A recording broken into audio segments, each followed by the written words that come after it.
Bueno, les pido disculpas por la temperatura. Parte de la culpa no la podemos manipular, es el tiempo anormal que está haciendo a estas alturas del año, y parte es el sistema sofisticado que tiene el edificio de aire acondicionado. Entonces, gracias por aguantar hasta ahora, y les agradecería si no pierden la atención de esta última intervención de Clara Inés Londoño.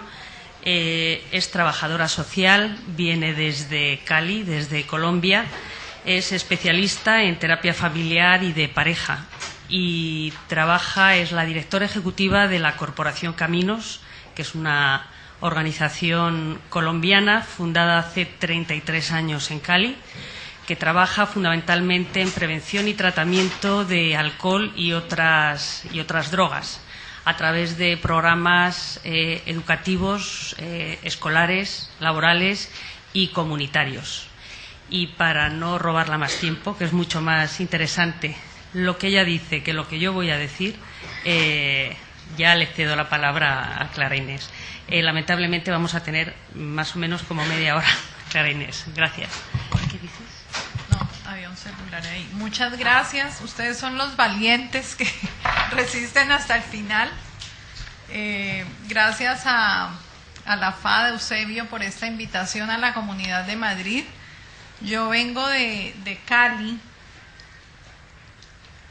Cali usualmente tiene una temperatura de 25 grados, y por esto del cambio climático hoy nos movemos entre 30 y 35 grados. Yo pensé que cuando venía a Madrid al otoño, que nosotros no lo tenemos, iba a disfrutar del otoño, pero aquí sí puedo decir que me siento como en casa, sudando parejo con ustedes. Bueno, Cali es una ciudad, es la ciudad capital de una región que se llama el Valle del Cauca. Es una ciudad que está ubicada en el suroccidente del país.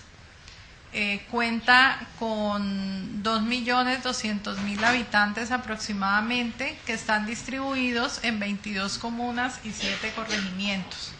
Estas son algunas de las fotos de Cali. Tenemos una fruta que ustedes no deben conocer, que se llama el chontaduro. Algunos monumentos de la ciudad, los deportistas. Este es nuestro edificio más alto, esto les da una dimensión. Nuestra salsa, internacionalmente conocido el Festival Mundial de la Salsa. Las frutas. Nosotros allá no tomamos zumos, tomamos frutas perfectamente naturales, jugos de frutas naturales. La iglesia de la Ermita, muy parecida a muchas de sus iglesias. No es el Corcovado de Brasil, es nuestro Cristo Rey. Una parte del Cali tradicional, del Cali viejo, y nuestro mío. Tenemos nuestro sistema masivo también de transporte recién estrenado. El proceso de urbanización de Cali se ha caracterizado por un flujo permanente de inmigrantes, personas que llegaron a la ciudad por distintas razones. En la década del 50, Cali estaba iniciando su proceso de industrialización, y las personas que llegan a la ciudad lo hacen atraídas por una oferta de empleos y salarios favorables. En las décadas de los años 80 y 90, la migración se produjo por fenómenos naturales que asolaron regiones aledañas a Cali, un maremoto en Tumaco y 2 terremotos, uno en el eje cafetero, otro en Popayán. Esto entonces desplazó muchas personas a la ciudad, y actualmente los inmigrantes son resultado del desplazamiento forzado, especialmente de zonas rurales que están siendo asoladas también por los grupos al margen de la ley. Ese proceso migratorio trajo como resultado o determinó un rápido crecimiento demográfico y una expansión del espacio urbano ocupado, siendo imposible para la ciudad responder a las necesidades y a las expectativas que tenían estos nuevos pobladores.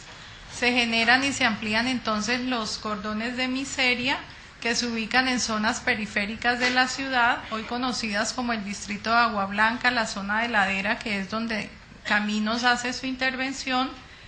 En esas zonas se concentraron todo tipo de exclusiones a nivel de salud, a nivel habitacional, a nivel de educación, también de participación y reconocimiento social, y es allí, en ese caldo de cultivo, donde irrumpe el narcotráfico en la década de los 70. Entendemos el narcotráfico como una práctica económica ilegal derivada de la producción y comercialización de drogas, del lavado de activos, del testaferrato, que es ejercida por grupos de personas que se organizan en los denominados carteles, que ejercen una violencia sin precedentes para defender sus intereses y que además atentan contra todo derecho y seguridad de personas y de la sociedad en general.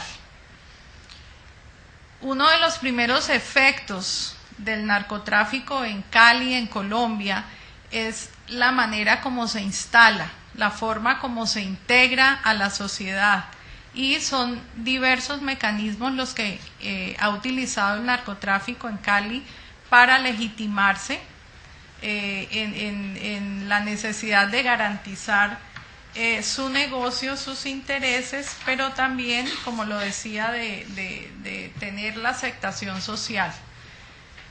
¿Qué mecanismos entonces utilizó el narcotráfico en Cali que son extensivos para la ciudad y para la región? El control del poder judicial en el afán de exonerar delitos, el control del aparato electoral y burocrático. El narcotráfico financia campañas, se incluyen listas parlamentarias, pero también hace control burocrático. El narcotráfico permea también la prensa. La prensa entonces silencia u oculta noticias, hace un control del sector empresarial, vinculándose a empresas incluso reconocidas de la región, tratando de lavar desde allí dinero, el blanqueo de dinero como se conoce, y también a nivel del deporte, controlando el deporte con la compra de jugadores y de equipos de fútbol.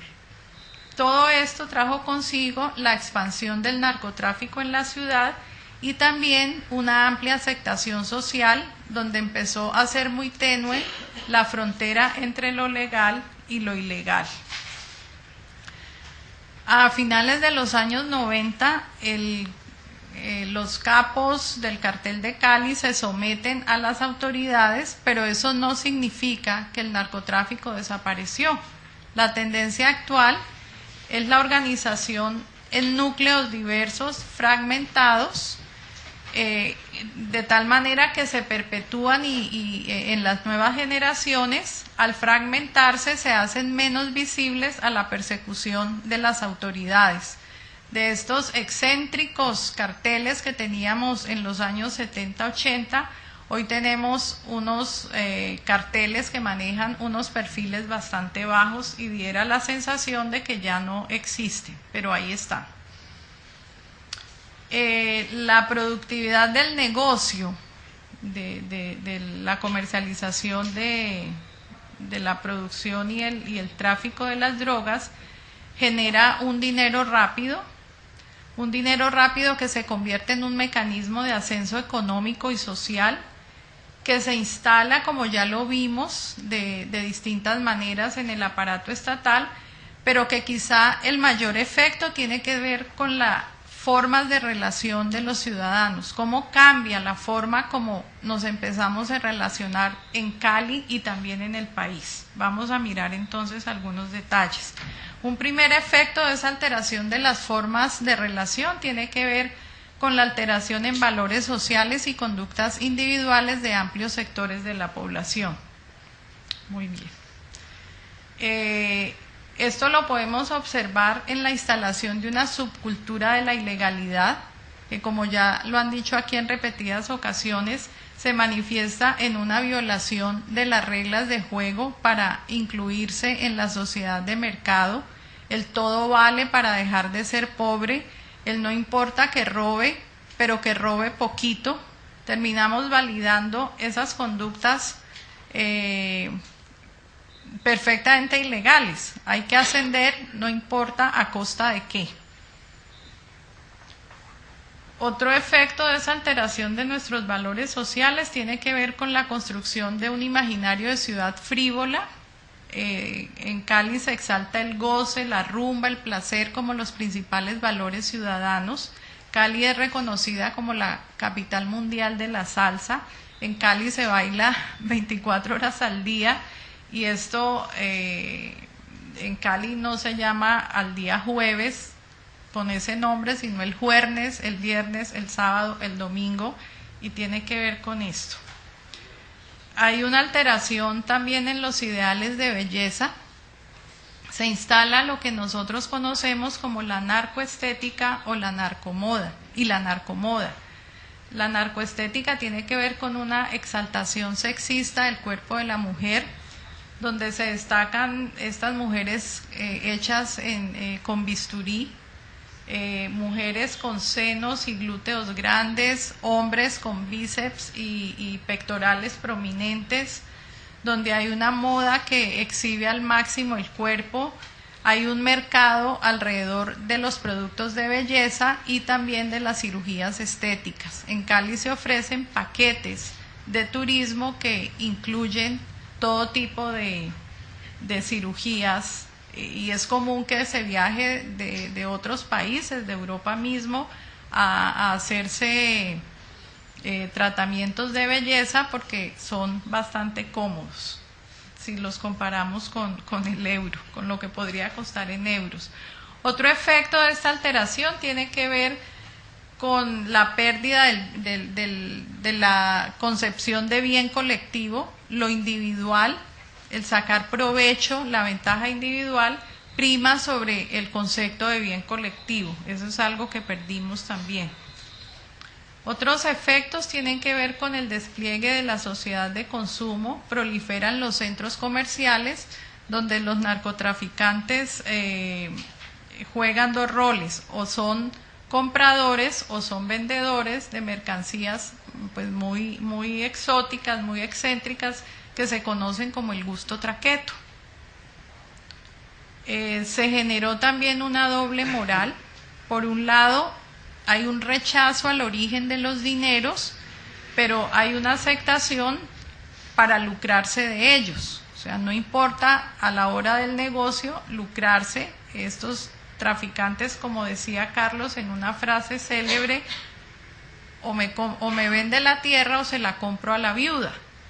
Entonces empezaron a ofrecer fuertes sumas de dinero por una propiedad, y eso hacía que mucha gente quisiera negociar con ellos porque era una manera de solucionar también problemas económicos. Se instala una subcultura de lo fácil, de lo efímero, de lo rápido, del corto plazo. El dinero tiene que rendir ya, y no sé si a ustedes les llegó la noticia de un fenómeno que operó en Colombia, que fueron las pirámides.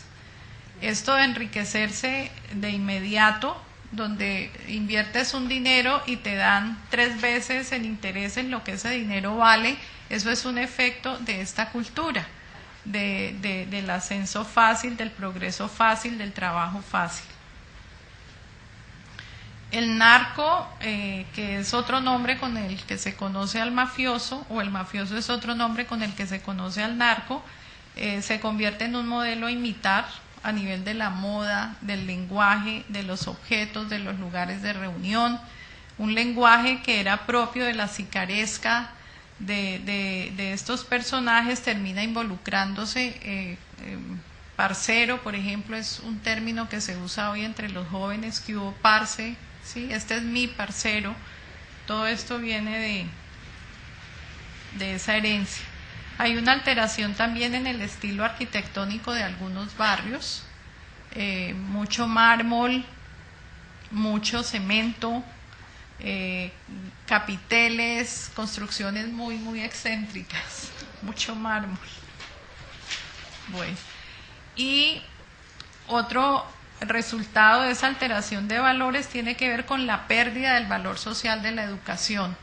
El trabajo y la educación eran los mecanismos de ascenso social que estaban presentes en el país. Para ascender en la estructura social había que educarse y la única forma de conseguir dinero era trabajando. Eso pertenece a una generación. Por fortuna me tocó a mí crecer bajo ese valor.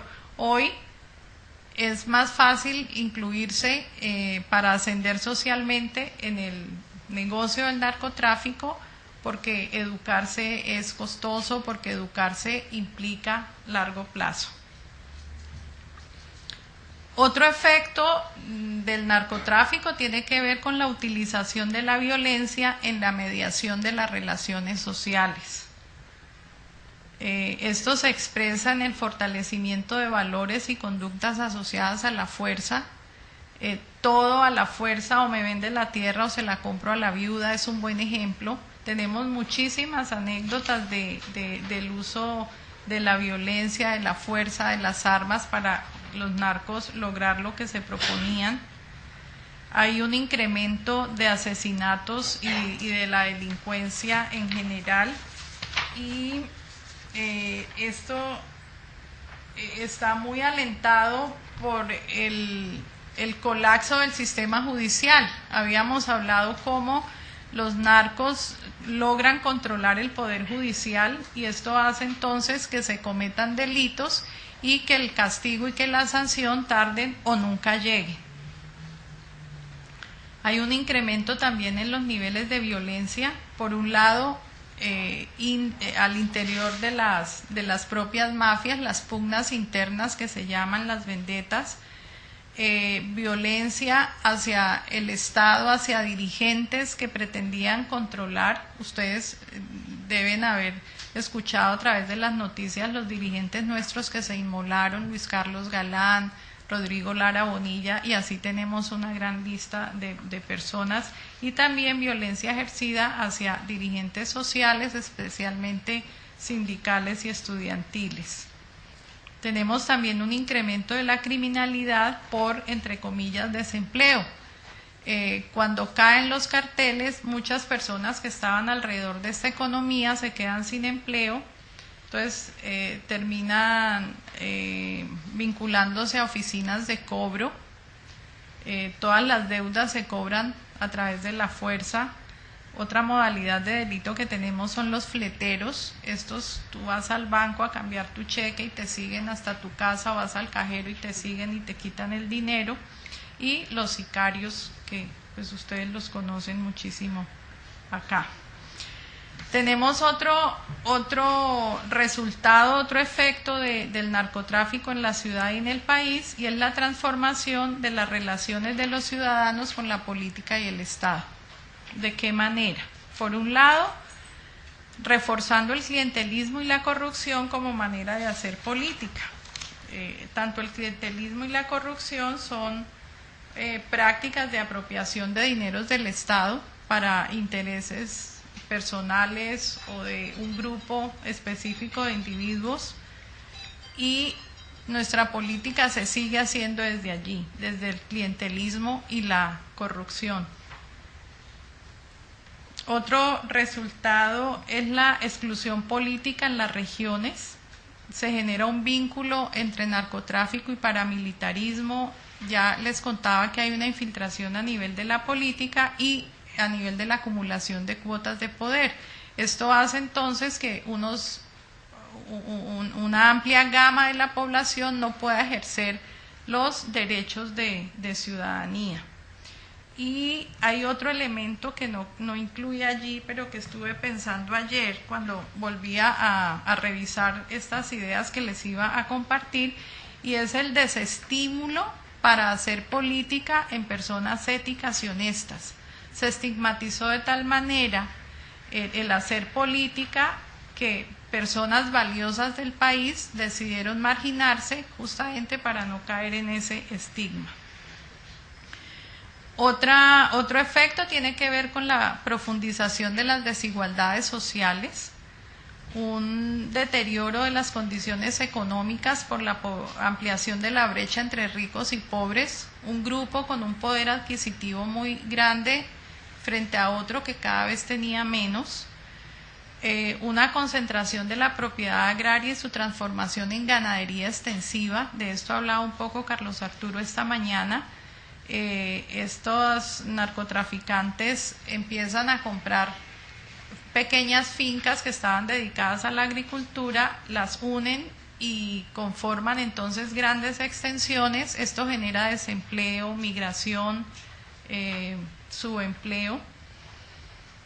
Hay yo no sé si incremento, porque nosotros infortunadamente en el país tenemos problemas con los sistemas de registro, pero indudablemente que hay un mercado interno de drogas que por los controles que se establecen se quedan dentro, no logran salir, no logran ser exportadas, y eso incide entonces en el consumo. Para nosotros, como una ONG que hace prevención y tratamiento, el narcotráfico se convierte en una variable más que complejiza la atención de personas consumidoras. Todo esto tiene de hecho un impacto en el tejido asociativo, que se debilita, y la respuesta viene entonces de movimientos sociales que siempre han estado presentes en la ciudad, organizaciones no gubernamentales como la nuestra, que entonces construyen propuestas de respuesta orientadas justamente a reconstruir y a fortalecer ese tejido social. La apuesta de Caminos es el desarrollar programas de educación preventiva que sean continuos, que sean sistemáticos, que sean sostenibles en el tiempo, adecuados a los diversos contextos sociales y comunitarios en que nos movemos, y que priorizan a sectores de mayor vulnerabilidad social. Las estrategias de reconstrucción de ese tejido social que utilizamos desde Caminos son estrategias que favorecen el encuentro, que reconocen a la persona consigo misma y en relación con otros, y sobre todo entendiendo la prevención como un ejercicio que se hace en el día a día, en lo cotidiano, un ejercicio de construcción de relaciones, un ejercicio de construcción de vínculos, de afectos, de redes, en el interés de devolverle a la comunidad la capacidad de tomar decisiones frente a su presente y frente a su futuro. Muy bien. Muchas gracias.